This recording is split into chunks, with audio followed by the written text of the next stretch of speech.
ठंड का मौसम था। हर साल की तरह इस बार भी दिवाली की रात रोशनी से जगमगा रही थी।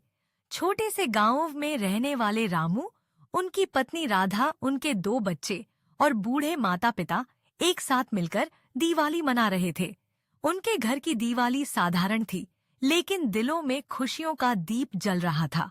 रामू गांव की मिल में मजदूरी करता था, जो उनके परिवार की जीविका का मुख्य साधन थी। दिवाली की रात पटाखों और दियों की चमक से भरी थी। अचानक गांव में हड़कंप मच गया। रामू की मिल में आग लग गई थी। लपटें इतनी तेज थीं कि पूरी मिल राख में बदल गई। इस हादसे ने न केवल उस मिल को खत्म कर दिया, बल्कि रामू जैसे सैकड़ों मजदूरों की रोजी रोटी भी छीन ली।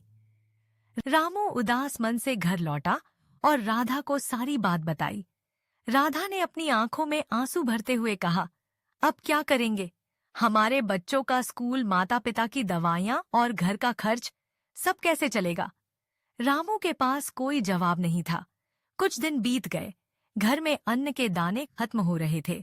बच्चों के स्कूल से संदेश आया कि अगर फीस नहीं भरी गई तो उन्हें स्कूल से निकाल दिया जाएगा। रामू और राधा दोनों ही बेचैन थे।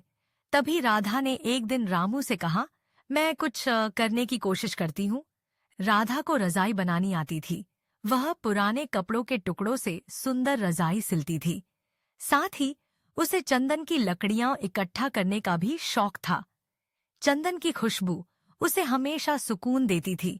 उसने सोचा, अगर मैं रजाई बनाकर उसमें चंदन की खुशबू भर दूं, तो ये दूसरों को भी सुकून देगा। राधा ने अपने पड़ोसियों से थोड़े पैसे उधार लिए और कपड़ा और रुई खरीदी। उसने 2 सुंदर रजाइयां बनाईं और उनमें चंदन की हल्की महक भरी। रजाई बनाते वक्त वह सोचती, यह खुशबू बच्चों को सुकून से सुलाएगी। रजाइयां तैयार थीं, लेकिन उन्हें बेचने का काम आसान नहीं था। रामू ने दोनों रजाइयां लेकर गांव के बाजार का रुख किया। कई दुकानदारों ने उसकी रजाइयों को यह कहकर नकार दिया कि यह बहुत महंगी है या इसकी कोई जरूरत नहीं। लेकिन रामू हार मानने वालों में से नहीं था। दिवाली के अगले दिन गांव के एक अमीर आदमी ने अपने मेहमानों के लिए रजाई खरीदने की इच्छा जताई। उसने रामू से दोनों रजाइयां खरीदी।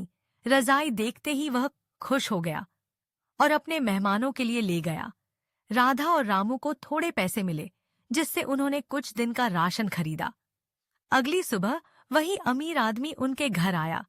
वह खुशी से चिल्ला रहा था, आपकी रजाई की खुशबू ने मेरे मेहमानों को मंत्रमुग्ध कर दिया। वह कहते रहे कि ऐसी रजाई उन्होंने पहले कभी नहीं देखी। उसने राधा से कहा, तुम्हें इस हुनर को बड़ा करने की जरूरत है। राधा ने कहा, लेकिन हमारे पास पैसे नहीं हैं। हम यह सपना कैसे पूरा करेंगे?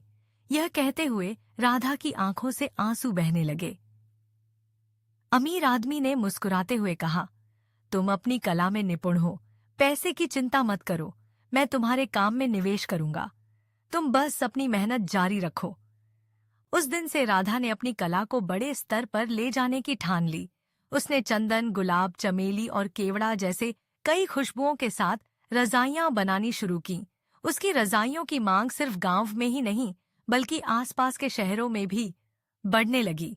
धीरे धीरे राधा ने अपने काम के लिए और लोगों को काम पर रखना शुरू किया। उसने अपनी पुरानी सहेलियों को बुलाया, जो आर्थिक तंगी से जूझ रही थीं। उसने उनके लिए काम के साथ साथ आत्मनिर्भरता का मौका भी दिया। उसने अपनी सबसे करीबी सहेली को मैनेजर बना दिया, जिसने उसकी मुश्किल घड़ियों में साथ दिया था। कुछ सालों में राधा का महकदार रजाई का कारोबार पूरे देश में मशहूर हो गया। उसकी बनाई रजाइयां हर किसी के दिल को सुकून और शांति देती थीं। अब उसके पास 1000 से ज्यादा महिलाएं काम कर रही थीं। वह अपने कर्मचारियों की जिंदगी बदल रही थी, उन्हें रोजगार दे रही थी और उनके सपनों को पंख दे रही थी। रामू, उनके बच्चे और माता पिता सब राधा की सफलता पर गर्व महसूस करते थे। राधा की मेहनत और दूरदृष्टि ने न केवल उनके परिवार को गरीबी से बाहर निकाला, बल्कि कई और परिवारों को भी रोशनी दी। आज राधा सिर्फ एक नाम नहीं थी, वह प्रेरणा बन चुकी थी।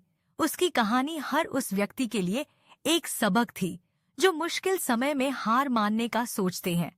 राधा ने दिखा दिया कि मेहनत, हुनर और आत्मविश्वास से कोई भी मुश्किल पार की जा सकती है।